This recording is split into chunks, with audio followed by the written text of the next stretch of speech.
I want to talk to you about the way I want you to be turning in your math homework.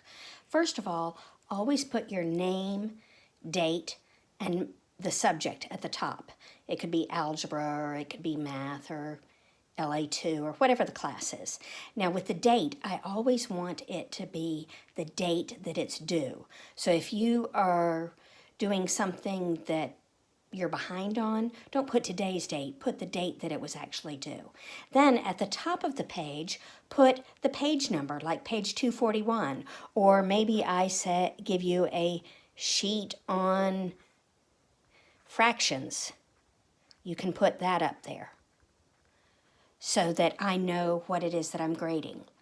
Now, something else that is helpful is that if you number your problems, write the number down.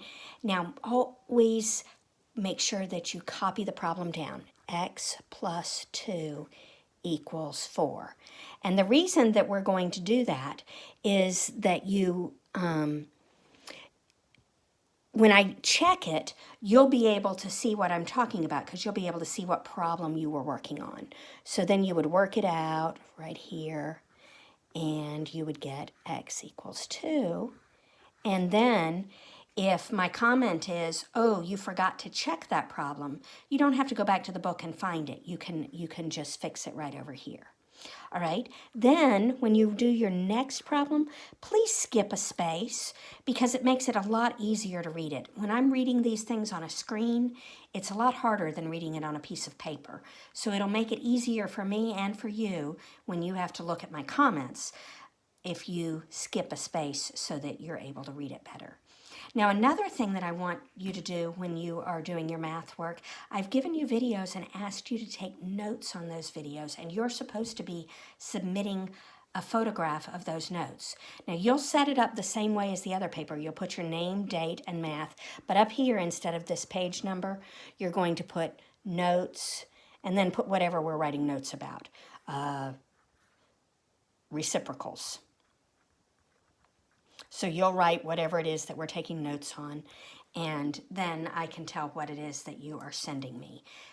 Having all of these things on the computer means that I've got lots of things coming from different places, and it makes it a lot better if I can tell exactly what I'm reading. Now, the other thing is that if it is at all possible, I really want you to submit them through Google Classroom. Instead of emailing it to me, and certainly I really don't like texting unless you absolutely have no other way to get it to me because your internet doesn't work well enough to send it another way. So the reason that it helps for it to be in Google Classroom is that I can pull it up from there, and so can you. If you send it on email, then it's not going to mark it as having been finished. It's going to say you have no attachment submitted.